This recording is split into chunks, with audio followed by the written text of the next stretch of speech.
चातुर्मास के 4 महीने में एक नियम बनाओ। मैं ज्यादा कुछ ना कर सकूं तो 4 महीने में कम से कम 4 पौधे मैं बेलपत्र के जरूर लगाऊंगी। कहीं ना कहीं बेलपत्र का वृक्षारोपण जरूर करूंगी। क्यों? मान लो हम चले भी गए और हमारे परिवार के लोग मान लो शंकर जी की पूजा नहीं कर पाए, भगवान शिव की आराधना नहीं कर पाए, भगवान शंकर की भक्ति ना कर पाए, तो मेरे द्वारा लगा हुआ ये बेलपत्री का पौधा बड़ा होगा। कोई ना कोई इसकी पत्ती तोड़कर शिव जी को चढ़ाएगा। कम से कम मेरे कुल का उद्धार होगा, मेरे वंश का उद्धार होगा, मेरी पीढ़ी का उद्धार। लगाओ। हम ज्यादा पौधे लगाने का नहीं बोल रहे आपसे तो 4 महीना चतुर्मास के 4 पौधा लगाने का एक बना लो कि मुझे एक बेलपत्री का पौधा हर महीने लगाना है।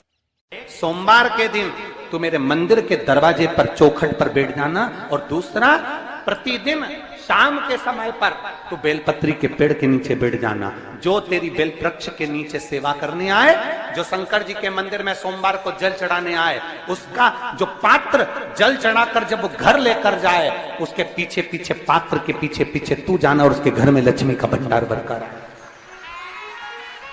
लक्ष्मी बेलपत्र के वृक्ष के नीचे तू विराजमान हो जा। उस बेलपत्र के वृक्ष के नीचे जो बुआरी लगाए, सेवा करे, चाकरी करे, एक बेटी को जैसे बड़ा करते हैं वैसे बेलपत्री के वृक्ष को जो बड़ा करे, बेलपत्री के वृक्ष का जो पालन करे, पोषण करे, उसकी संभाल करे, उस बेलपत्री के वृक्ष को जैसे जैसे वो उन्नति करे वैसे वैसे उसके घर में समृद्धि बढ़ते जाए। उस जिसका खुद का मकान नहीं हो, खुद का मकान नहीं हो, किराए के मकान में रहते रहते जिंदगी बीत रही हो, खुद का नहीं,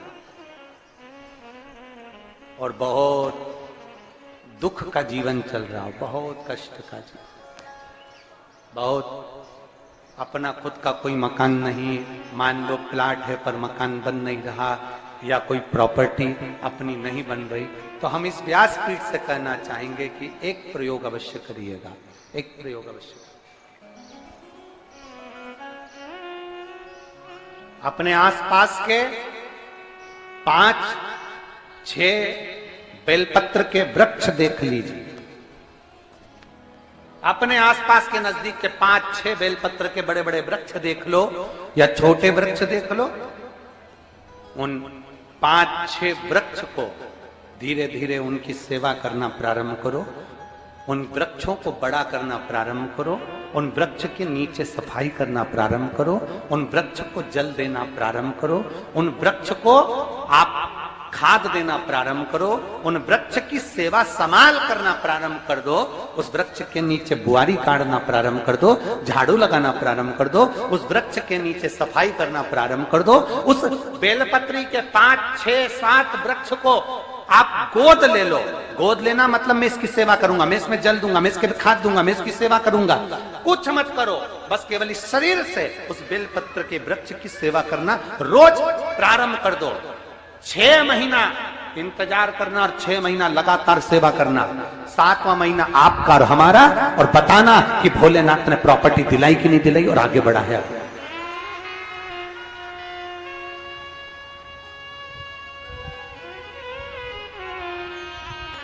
एक बेलपत्र का वृक्ष जिसके नीचे माता लक्ष्मी विराजमान होती है, एक बेलपत्र के वृक्ष के नीचे लक्ष्मी रहती है। दुनिया के लोग कहते हैं लक्ष्मी जी का दिन कौन सा है? बोलो जम के जल्दी से। शुक्रवार। दुनिया के लोग कहते हैं लक्ष्मी जी का दिन शुक्रवार है, पर माता लक्ष्मी से पूछा जाए कि तुम्हारी माता ख्याति देवी नारायण भगवान के साथ तुम्हारी शादी नहीं कर रही थी, शंकर को लक्ष्मी दे रही थी, तब तुमने भगवान शंकर से विनती करी, भोले बाबा मैं नारायण से प्रेम करती हूँ, भगवान नारायण से मेरा विवाह हो। तो माता ख्याति देवी से शंकर भगवान ने विनय कर कर कहा कि लक्ष्मी जी का विवाह नारायण के साथ कर दिया जाए।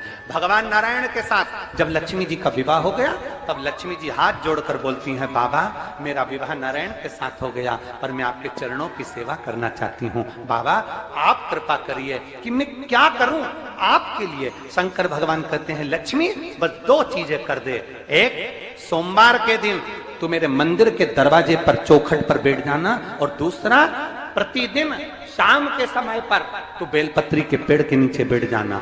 जो तेरी बेल वृक्ष के नीचे सेवा करने आए, जो शंकर जी के मंदिर में सोमवार को जल चढ़ाने आए, उसका जो पात्र जल चढ़ाकर जब वो घर लेकर जाए, उसके पीछे पीछे, पात्र के पीछे पीछे तू जाना और उसके घर में लक्ष्मी का भंडार भरकर आए। लक्ष्मी बेलपत्र के वृक्ष के नीचे तू विराजमान हो जा। उस बेलपत्र के वृक्ष के नीचे जो बुआरी लगाए, सेवा करे, चाकरी करे, एक बेटी को जैसे बड़ा करते हैं वैसे बेलपत्री के वृक्ष को जो बड़ा करे, बेलपत्री के वृक्ष का जो पालन करे, पोषण करे, उसकी संभाल करे, उस बेलपत्री के वृक्ष को जैसे जैसे वो उन्नति करे, वैसे वैसे उसके घर में समृद्धि बढ़ते जाए, उसके घर में वैभव बढ़ते जाए। ये शंकर भगवान माता लक्ष्मी से करे, भगवान शिव माता लक्ष्मी से करे। तो भस्म, अगर शिव के मंदिर में भस्म मिल जाए, शंकर पर चढ़ी हुई भस्म अगर मिल जाए तो, और अगर भस्म ना मिले ना, तो शंकर के जो शंकर भगवान का जो शिवलिंग है, शिवलिंग के आसपास में जो जलाधारी है, यहाँ अगर भस्म ना मिले तो इस जलाधारी पर अपना हाथ स्पर्श कर कर अपने तन पर उसको लगाकर जरूर आओ। भस्म, एक शंकर पर चढ़ा हुआ जल, दूसरे नंबर पर है शंकर पर चढ़ी हुई भस्म। ये दो स्पर्श जरूर, स्पर्श। एक भस्म का एक बड़ा सुंदर चरित्र आता है। दूसरा, जिस भूमि पर बैठकर कथा सुनो, उसकी रज को अपने मस्तक पर थोड़ा सा लगाकर अवश्य जाओ, वो जीवन का एक आनंद है। और शंकर के मंदिर में जाओ तो दो चीजें अवश्य लेकर आओ। पहला, शंकर जी पे चढ़ा हुआ, जम के बोलो, जल अवश्य लेकर आओ। क्योंकि जब तुम जल लेकर आते हो, पात्र लेकर आते हो, तो मेरा महादेव लक्ष्मी जी को तुम्हारे पीछे पीछे तुम्हारे घर तक भेज देगा। चढ़ी हुई बेलपत्र मत खाओ, लोग कहेंगे शंकर पर चढ़ा हुआ ये मत खाओ। हम इस व्यासपीठ से निवेदन करना चाहेंगे कि आप अगर दिल रखकर अपने बाबा से कहोगे ना, तो बाबा पर चढ़ा हुआ जो जल है ना, वो जल साधारण नहीं रहता। मेरा भोलेनाथ जब दुनिया को अमृत देता है तो तुमको भी अमृत दे देता है। दो चीजें कभी मत छोड़ो। अगर मंदिर में गए हो तो दो चीजें कभी मत छोड़ो। कथा में गए हो तो दो चीजें कभी मत छोड़ो। एक, कथा श्रवण करना। दूसरा, जहां कथा बैठकर सुनते हैं वहां की रज को अपने मस्तक पर लगाना। कथा सुनने के बाद आप यहां से जाओ, भले दरी बिछी है, आसन बिछा है, कारपेट बिछा है, उस पर अपना हाथ फेर कर उस रज को अपने मस्तक पर जरूर लगाओ। क्योंकि शिव पुराण में, भागवत पुराण में, स्कंद पुराण में, कुर्म पुराण में, नर्मदा पुराण में, लिंग पुराण में, नारद पुराण में, ब्रह्म वैवर्त पुराण में, जितनी भी पुराणे हैं, सब पुराणों में लिखा है कि जिस स्थान पर बैठकर हम भगवान की कथा को सुनते हैं, उनको याद करते हैं, जितनी देर हम उनको याद करते हैं उतनी देर वो परमात्मा उस स्थान पर बैठा हुआ रहता है। हाथ रखकर बोलना, शंकर भगवान से तुम्हारा रिश्ता कौन सा? शिव जी से आपका कौन सा रिश्ता?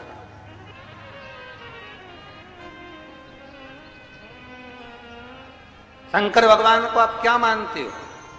हमने आपको एक संबंध बताया था कि सीहोर कुबेरेश्वर धाम आपका मायका है, तो हम आपके भाई हैं, तो शंकर भगवान आपके पिता हैं, आपके बाप हैं, आपका बाबा है, आपका दादा है।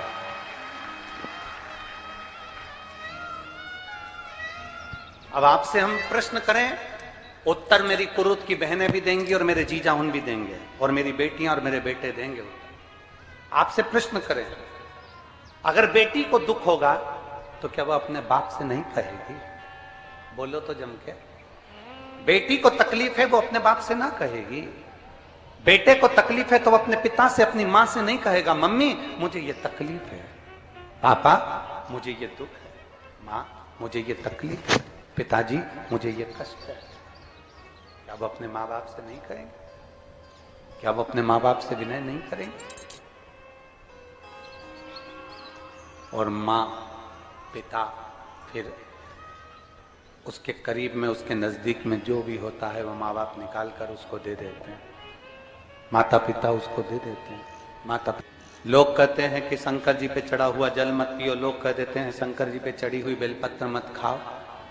कोई इस बहन से पूछे, सुनीता सोनी से, कि शंकर पर चढ़े हुए जल से उसकी गांठ जो डबल से उसके शरीर में आ गई थी वो समाप्त हो गई, तो जरा विश्वास करिएगा कि एक बेटी अपने माँ बाप से ही तो कहेगी, और बाप के पास में जो होगा वही तो अपनी बेटी को देगा दुख को मिटाने के लिए।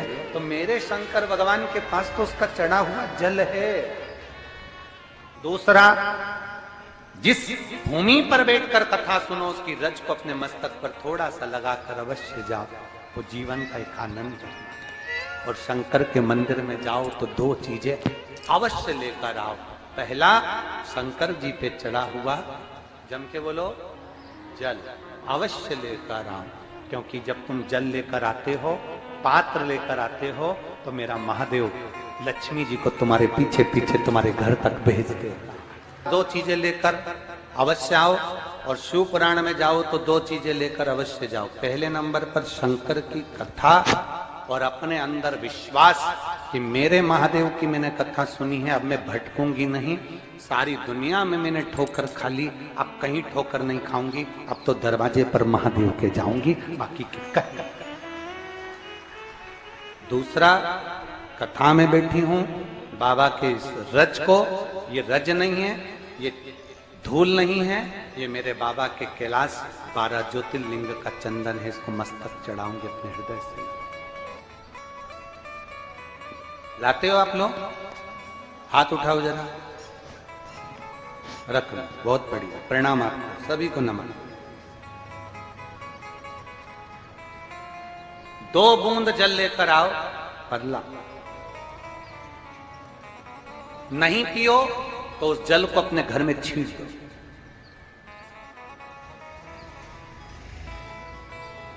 नहीं पी सकते, उस जल को छींट दो।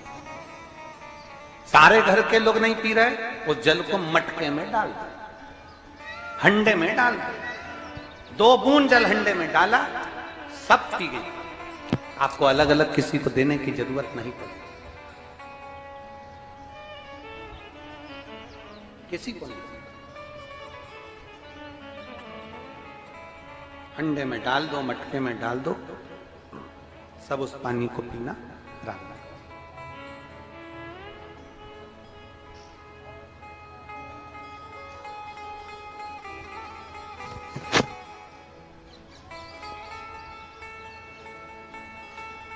उस जल के महत्व को जो बच्चों का दर्द नहीं देख सकते, जब माता पिता अपने बच्चों का दर्द नहीं देख सकते तो देव अधिदेव महादेव तुम्हारा दर्द कैसे देखेंगे? वो भी तो काटेंगे तुमको, वो भी तो कष्ट मिटाएंगे। 2 चीजें कथा में जाकर ले। एक, जहां जगह मिल जाए वहां बैठकर कथा सुनो। धूप लगे, पंडालों की इतनी व्यवस्था नहीं हो पाती है, पंडाल लगाने वाले, टेंट लगाने वाले टेंट लगा लगा के थक जाते हैं, तो अपने साथ एक छाता लेकर चलो। 2 पानी की, जम के बोलो जरा, बोतल, बिछाने की दरी अपने साथ लेकर चलो। लोगों ने उमा महेश की कथा अपने जीवन में धारण करी कि नहीं करी वो हमको नहीं स्मरण है, पर एक बात का स्मरण करिएगा, ये जो कथा चल रही है ये गौरी शंकर चल रही है। इसके बाद में जो अमलेश्वर में कथा है वो कौन सी है? समर्पण शिव महापुराण कथा। उस समर्पण शिव महापुराण की कथा जब 2 तारीख को विराम हो जाएगी, तब उसके बाद में जो कथा 6 जून को प्रारंभ होगी सोलापुर महाराष्ट्र में, उस कथा का नाम रहेगा उमा महेश शिव महापुराण की कथा। उसको जरूर सुनो। सोलापुर में जो 6 जून से कथा होगी उसका नाम उमा महेश शिव महापुराण, उसको सुनना, श्रवण करना, उसको धारण करना है। उसमें इतने प्रश्न माता उमा ने भगवान महेश से करे हैं, और महेश भगवान शंकर उसका हर प्रश्न का उत्तर दे रहा है भगवान महेश, भगवान शंकर हर प्रश्न का। बाबा बोले माता उमा ने भगवान शिव जी से, महेश भगवान से, भगवान शंकर से करेंगे, बाबा भोलेनाथ जी बताओ संसार में जन्म लेने वाले व्यक्ति के जीवन में उसके भाग्य में अगर सुख नहीं है, उसके भाग्य में खुशियां नहीं है, उसके भाग्य में कोई अच्छा है ही नहीं, तो वो जीव क्या करेगा? वो जीव क्या करेगा?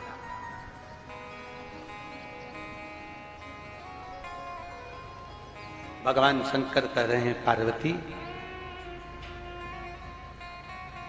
संसार में जन्म लेने वाला मनुष्य अगर उसके भाग्य में सुख नहीं, उसके भाग्य में अगर खुशियां नहीं है, उसके भाग्य में अगर सुख नहीं है, उसके भाग्य में अगर अच्छा नहीं है, पत्रिका दिखा ली सुख नहीं है, कार्य कर कर देख लिया सुख नहीं है, तकलीफ उसकी जिंदगी में चल ही चल रही है, तो भगवान शंकर कहते हैं, भगवान महेश कहते हैं, उमा उस मनुष्य को दूसरे का अच्छा करना प्रारंभ कर देना चाहिए, तो उसकी अच्छाई अपने आप सामने आना प्रारंभ। जो व्यक्ति बहुत ज्यादा गरीब हो, बहुत कंगाल हो, लक्ष्मी नहीं आ रही हो, बहुत तकलीफ में हो, कर्जा बहुत ज्यादा हो, उसको कुछ नहीं करना, सोमवार के सोमवार शाम के समय बेलपत्री के पेड़ के नीचे थोड़ी सी शक्कर या गुड़ डालकर एक दिया रखकर घी की बत्ती लगाकर जलाकर जाओ, अपने आप कर्जा चूकना चालू हो जाता है।